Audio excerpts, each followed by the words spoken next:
Buenos días a todos.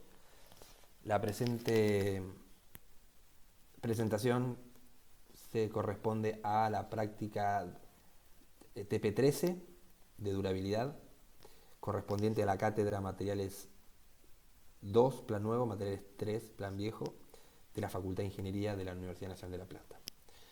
Esta presentación es la continuación de la primera parte que dio el ingeniero Falcone, haciendo referencia a los conceptos de durabilidad y fundamentalmente al ataque por RAS, reacción alcali-sílice. En esta presentación, en la parte 2, veremos lo que se refiere fundamentalmente al ataque por sulfatos externos.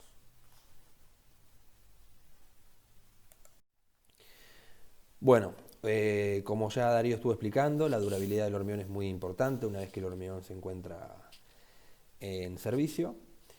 Y en este caso veremos el ataque por sulfatos externo.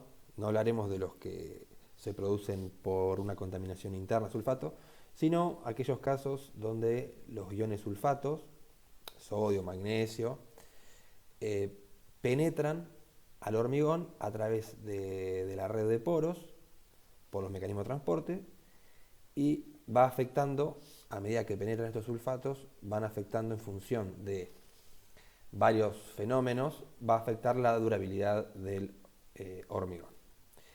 Es un mecanismo bastante complejo que involucra distintas reacciones, tanto químicas como físicas o físico-mecánico que genera un esfuerzo, y por eso se sigue estudiando y se tiene importancia en lo que se refiere a la durabilidad. Estas probetas que estamos viendo acá son las probetas que están en unos piletones, en el LEMIT.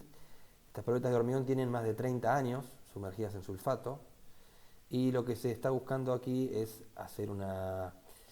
tratar de ver cómo se manifestó el ataque por sulfatos en lo que sería un hormigón simulando como si estuviese en un suelo con alta cantidad de sulfatos. Se puede ver cómo algunas probetas han sido totalmente destruidas y otras aún conservan su integridad. No así en algunos sectores la superficie. Pero bueno, esta foto más que nada es para que ustedes vean cómo se puede representar este ataque, ¿no? Acá se puede ver claramente sulfatos y bueno, estas piletas son controladas periódicamente su cantidad de sulfato de sodio, que es elevado. A continuación haremos un breve repaso de cómo es el fenómeno del ataque por sulfato. Ustedes ya lo han visto en la teoría, así que va a ser un breve repaso para estar en tema. Un enfoque holístico que se puede plantear para plantear el ataque por sulfato nos dice que para que se genere el ataque externo por sulfato necesitamos que ocurran en simultáneo tres situaciones. Por un lado necesitamos porosidad, que el material sea poroso, el tamaño de los poros es importante y fundamentalmente la interconectividad de estos poros, que va a permitir que las soluciones de sulfato u otras puedan fluir a través de la matriz cementicia del hormigón o mortero. Obviamente necesitamos iones agresivos en solución que penetren hacia la estructura de hormigón. Estos pueden ser sulfatos que están en solución en suelos en contacto con las estructuras o en las aguas en contacto con las estructuras.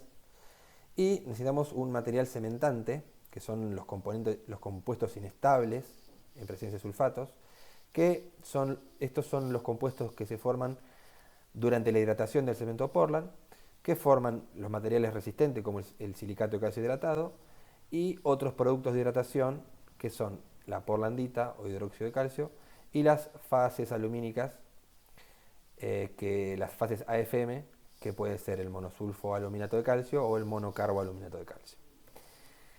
Si se juntan estas tres situaciones, vamos a tener posiblemente con seguridad un daño por ataque químico de sulfatos. Este fenómeno va a estar gobernado fuertemente por los mecanismos de transporte, que harán que los iones agresivos en solución puedan penetrar a la masa del hormigón a través de la permeabilidad, la absorción capilar o la difusión. ¿En qué consiste básicamente el ataque por sulfatos? Bueno, es un poco más complejo, pero en líneas generales lo que ocurre es eh, en, en una etapa inicial, cuando el hormigón está en contacto con los sulfatos exteriores, los sulfatos van a penetrar a través de la red porosa y van a reaccionar con el monosulfoaluminato de calcio que se generó en el hormigón producto de la hidratación. El monosulfoaluminato de calcio tomará el sulfato y se formará etringita. La etringita esta vez se va a formar en el hormigón estado endurecido, en un lugar confinado. La etringita es un cristal que tiene forma de aguja acicular y en los poros se van a generar esfuerzos de presión en el poro, lo que va a transformarse en un esfuerzo de tracción que fisurará al material.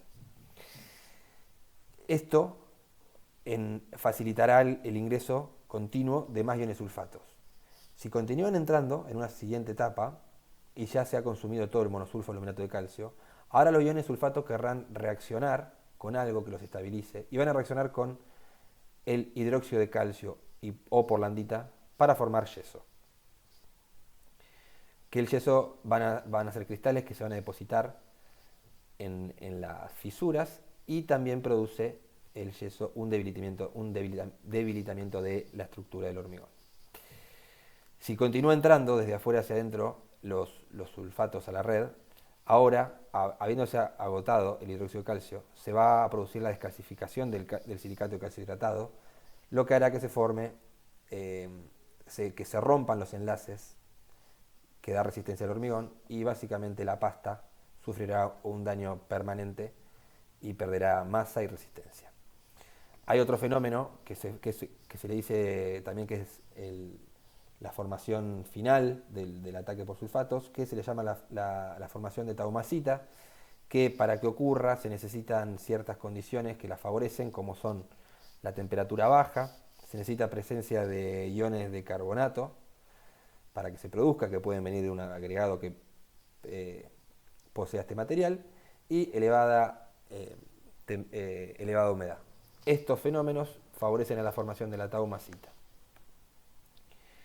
Finalmente, para prevenir el ataque, lo que se acostumbra a hacer, principalmente, esto es lo más importante, es utilizar una baja relación agua-cemento para hacer nuestro hormigón, lo que hará una red de poros bien cerrada, difícil de que los iones puedan moverse en ella, y limitar los compuestos de aluminato tricálcico y ferroaluminato tetacálcico, que son los compuestos que favorecen a la formación de monosulfoaluminato de calcio, lo que harán que reaccionen al inicio cuando entre los iones sulfatos.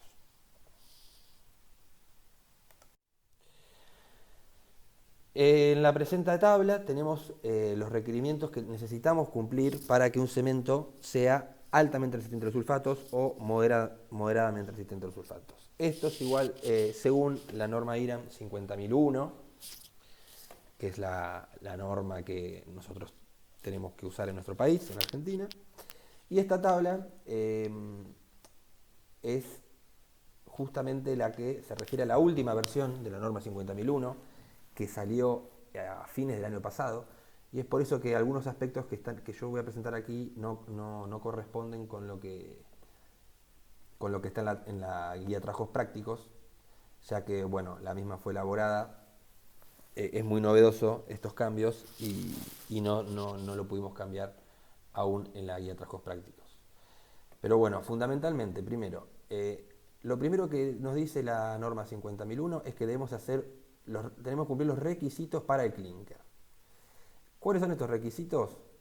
Necesitamos evaluar el contenido de aluminato tricálcico y el contenido de aluminato tricálcico más las fases con hierro, ¿no?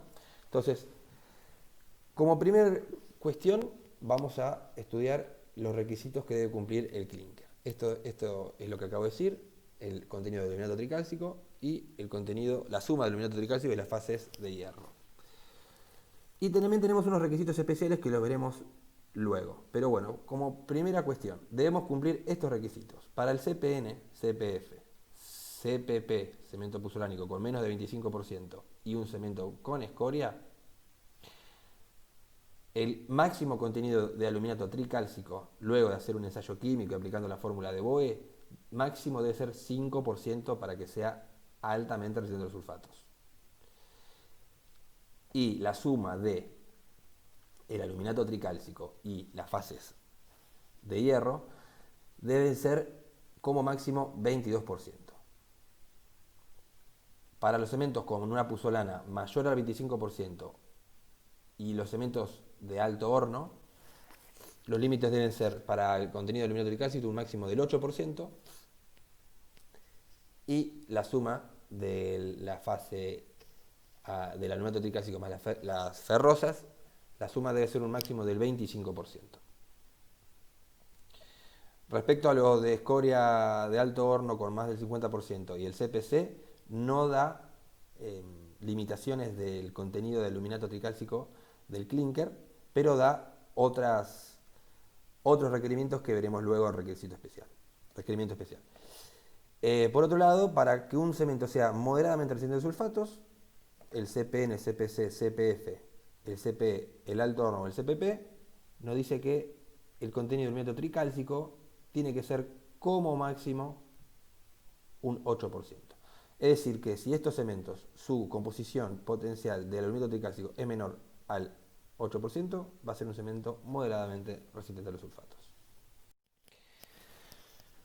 Para continuar con lo que estábamos describiendo de la determinación del aluminato tricálcico y el ferroaluminato tetracálcico, tenemos que hacer una determinación química al clinker. No al cemento con las adiciones, sino al clinker. Esta tabla, lo que les quiero mostrar, esto es un estudio, una determinación de la composición química de distintos cementos. Estos cementos, esto fue un estudio real, estos son valores reales de cementos. Tenemos un cemento normal. Esto es muy sencillo, se toma una muestra de cementos pequeña, 5 gramos, y se lo lleva al análisis químico que nos determinen la composición de los óxidos del cemento. Y nos va a dar, para cada cemento que seleccionemos, nos van a dar cuáles son sus composiciones químicas. Por ejemplo, en esta tabla tenemos un cemento normal altamente resistente a los sulfatos y un cemento normal blanco. Me voy a detener en esto más que nada, que son los que nos importan.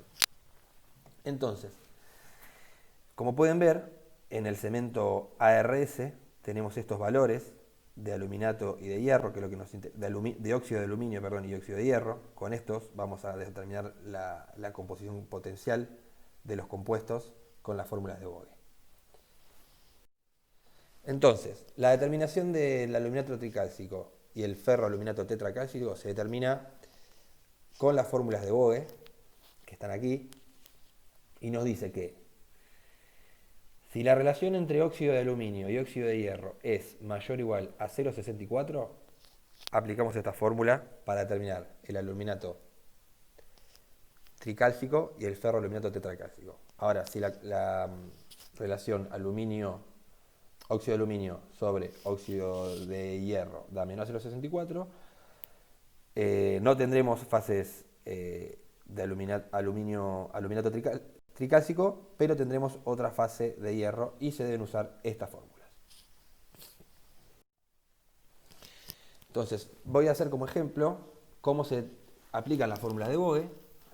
Vamos a usar estos dos cementos, el cemento blanco y el cemento normal, ARS. El cemento blanco, como justamente es blanco, tiene bajo hierro y por eso tiene que aumentar la materia prima del aluminio. Generalmente los cementos blancos tienen una alta composición de aluminato tricálcico. Por ejemplo, en nuestro cemento blanco, aplicando la fórmula de Boe que mencioné anteriormente, nos dio que el aluminato tricálcico es de 15,31% y el ferroaluminato tetracálcico es de 0,91%. Esta cantidad de aluminato tricálcico es mayor que el 5% que establece el límite de la norma para que el cemento sea ARS, es mayor que el 8% que el cemento debe para que sea MRS, y por lo tanto es un cemento que no resiste ataque por sulfatos desde lo que es su composición química. Por otro lado, el cemento normal altamente resistente a sulfatos, obtuve, realizando las cuentas con la fórmula de Voge, un aluminato tricálcico de 1,9 y un ferroaluminato tetracálcico de 12,78.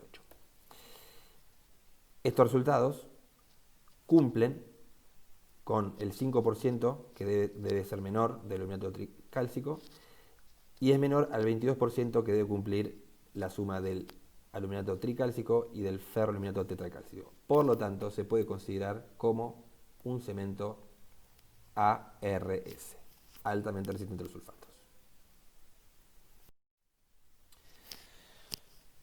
Entonces, habíamos dicho que primero hay que verificar las cuestiones de los requisitos para el clinker, como lo acabamos de explicar, y si notarán que hay algunos cementos que deben cumplir unos requisitos especiales según la norma.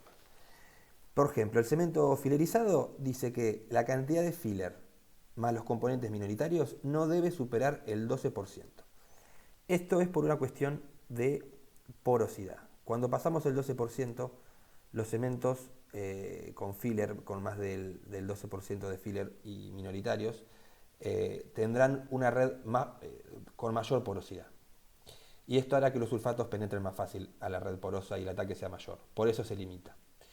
Por otro lado, dice, para los cementos puzolánicos con menos del 25%, el requisito especial dice ver 3A, 3A es aquí, y nos habla de que debe mantener, esta puzolana de tener una cierta finura Blaine y un cierto índice de puzolanicidad, que no entraré en detalle en esta cuestión porque van más allá del curso, pero solo se nombra para que lo tengan en cuenta. Por otro lado, el CPE con escoria debe cumplir un requisito especial, que es el 3B, que habla de unos requisitos también de hidraulicidad y de tipo de escoria, que debe cumplir esa escoria para que sea resistente a los sulfatos. Finalmente, lo que más interesa es la nota del CPC, que dice ver 4, y dice que los cementos CPC, o sea, CPC son cemento Portland compuesto, que puede ser una combinación de dos o más adición. Esta adición puede ser una puzolana, una escoria o filler. Y debe cumplir lo que establece el ensayo del IRAM 1635, que es un ensayo de expansión que veremos a continuación.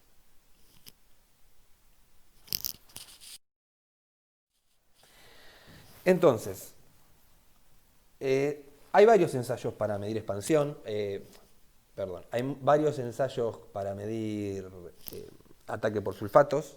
Todos se centran en lecturas de cambio de longitud, o sea, lo que es expansión. El sulfato, como dijimos, penetra a la red porosa de la pasta, del mortero, del hormigón, y generará fuerzas, cuando se produce un ataque, generan fuerzas de expansión que se verá reflejado en la probeta. Por eso se proponen distintos métodos para medir expansión. El que decía la norma IRAN 5001 para CPC es este ensayo, que lo explicaremos en detalle. También en la guía de trabajos prácticos se nombra el ensayo de la barra o IRAN 1659, que lo nombraremos brevemente. Y la guía también de trabajos prácticos habla del método de Koch-Stranger, pero actualmente no está en desuso y no lo explicaremos con profundidad. Alcanzará con lo que lo lean en lo que dice en la guía de trabajos prácticos. Básicamente la norma IRAN 1635 o su recíproca STM, que es de las normas estadounidenses, la 1012, propone que se llama método de ensayo para la determinación del cambio de largo de barras de mortero de cemento expuestas a una solución de sulfato de sodio. Básicamente consiste en moldear probetas de mortero, como son estas, de unas dimensiones que ahora veremos. Estas probetas, como verán, tienen unos pernos en cada extremo. Y las probetas serán, luego de que se cumplan ciertos requerimientos, serán sumergidas en una solución de sulfato de sodio. Los sulfatos en solución, en el sulfato de sodio, donde están sumergidas, en la foto que podemos ver acá. Como la solución es altamente agresiva, tiene una parte de 50.000 partes por millón, es extremadamente agresivo el ambiente, los sulfatos penetrarán en la masa de las probetas y en función de las propiedades de este cemento va a expandir o no. Esas expansiones se van a ir midiendo en distintos periodos con un comparador de longitud y en función de la expansión que den estos cementos se los va a poder caracterizar como resistente o no a los sulfatos. Entonces, el método de ensayo para la determinación del cambio consiste en usar nosotros queremos estudiar el cemento, a ver si cumple, entonces tenemos un cemento CPC, con ciertas propiedades, y se moldeará un mortero con una relación a cemento 0,485, la relación entre la arena y el cemento es 2,75, se usará una arena con una granulometría especial, se utilizará agua destilada, y se van a moldear, por un lado, 6 probetas y 12 cubos aproximadamente, cubos de 50 por 50 milímetros. Y se llevarán todas las probetas y los cubos, se curarán durante 24 horas a 38 grados. Finalizado este curado inicial, se desmoldan las probetas y son curadas en agua saturada con cal. Periódicamente se tomarán 2 cubos y se medirá la resistencia a compresión. Cuando estos cubos que fueron moldeados con el mismo mortero que se hizo las barras de expansión, cuando los cubos alcanzan una resistencia de 20 o más megapascales, se procede a hacer la lectura inicial. Esto lo propone la norma para tener un punto de comparación desde cuando los morteros son expuestos al sulfato, diciendo que, bueno, para 20 megapascales estamos en un mismo orden de permeabilidad, se podría decir, y eso es lo que influye en el ataque. Por eso se realiza la lectura inicial y la sumergión de las proteínas de sulfatos cuando el mortero adquirió 20 megapascales. Como decía, la solución de sulfato de sodio es 0,352 molar, que estos son 50.000 partes por millón o 50 gramos por litro. Es un ambiente ultra altamente agresivo. Si ustedes ven en el CIRSOC, para una concentración muy fuerte de sulfato establece una concentración de 10.000 partes por millón. Esto es 5 veces más. O sea que si un cemento resiste a este ensayo, podremos decir con seguridad que el cemento es resistente. Bueno, se realizan mediciones de cambio de longitud a 1, 2, 3, 4, 5, 8, 13, 15 semanas y a los 4, 6, 9 y 12 meses. Cada vez que se realiza la lectura, se debe cambiar la solución, se debe renovar la solución de sulfato de sodio. Y lo que se acostumbra a hacer es que para cada ensayo las probetas se pesan y se inspeccionan visualmente, identificando alteraciones o fisuras. Se pesan por una cuestión de que los compuestos que se van a producir por los sulfatos van a aumentar el peso. Entonces también es otra forma de medir los cambios que se están ocurriendo en la probeta. Esta foto, por ejemplo, es para darles un ejemplo de cómo es el análisis que se debe hacer visual. Son 4 cementos que tuvieron un año en sulfatos y fíjense, por ejemplo, el puzolánico, que tiene puzolana, no tiene ninguna manifestación de fisuras porque el cemento es muy cerrado, la pasta, la matriz es muy cerrada y no permite que penetren los iones. Por otro lado, miren en el caso del CPN, cemento normal a 12 meses, se pueden ver claramente las fisuras en la superficie. Y en un cemento fibrilizado, por ejemplo, se puede observar cómo se perdió masa en las esquinas.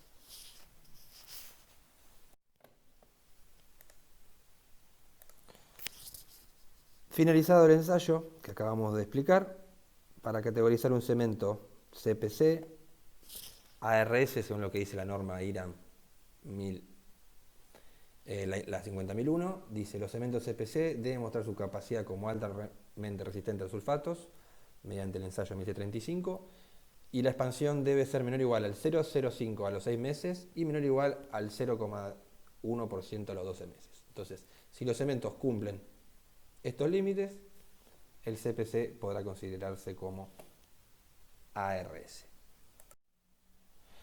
Continuando con otros ensayos que figuran en la guía de trabajos prácticos y que vamos a nombrar, tenemos el IRAM 1659 o ASTM 452, que se debe realizar sobre el clinker o un cemento normal. Se realiza sobre un cemento normal, no se realiza sobre cemento CPC o con adiciones.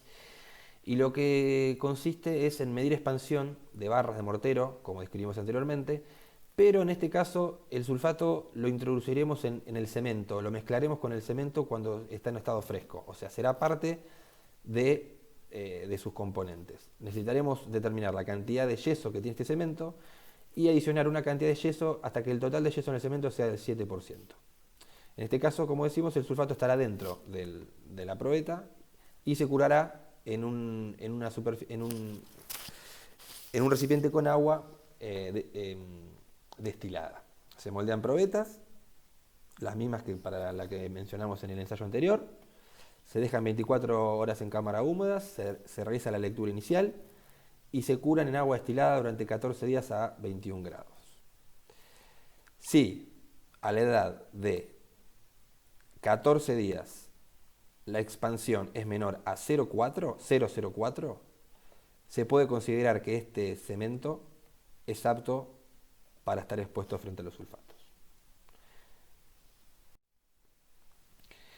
Bueno, para ir terminando esta presentación, aquí tenemos algunos ejemplos de cementos que fueron estudiados según la norma 1635 o ASTM 1012, el método de cambio de longitud de barras expuestas a una solución de sulfato de sodio. Lo interesante de ver es que, por ejemplo, aquí tenemos expansión y edad, cómo se expanden en el tiempo. Estas son típicas curvas de expansión por sulfatos, según la norma ASTM 1012, que es la más utilizada para evaluar los cementos. Podemos ver la curva verde, un cemento blanco, con alto contenido de aluminato tricálcico. ¿Qué pasó? A los 28 días expuesta en sulfato, las probetas pasaron el límite de 0,05 y prácticamente el de 0,1. Haciendo este cemento es muy, puede atacarse, puede reaccionar muy fácil con los sulfatos. Por otro lado tenemos un cemento normal, que este es el mismo cemento con el que calculamos anteriormente la fórmula de Voge. Perdón, el ARS es el que calculamos las fórmulas de Voge. Pero bueno, este cemento normal tiene un comportamiento intermedio, pasa la expansión, pasa el límite, como podemos ver, este límite lo pasa alrededor de los 160 días, por lo tanto no resiste a los sulfatos, no es ni ARS ni MRS. Y este en la línea azul es un cemento ARS, que es el mismo que calculamos la fórmula de Voge al principio. Como pueden ver, nunca pasa el límite, hasta el año, no pasa el límite de 0,05. Por lo tanto, es un cemento altamente resistente a los sulfatos. Estas imágenes se corresponden, el cemento normal a las 36 semanas, se pueden ver unas pequeñas fisuras. El cemento blanco a las 15 semanas ya está totalmente fisurado. Y un cemento ARS a las 54 semanas, o sea, a un año, tenemos una leve fisura.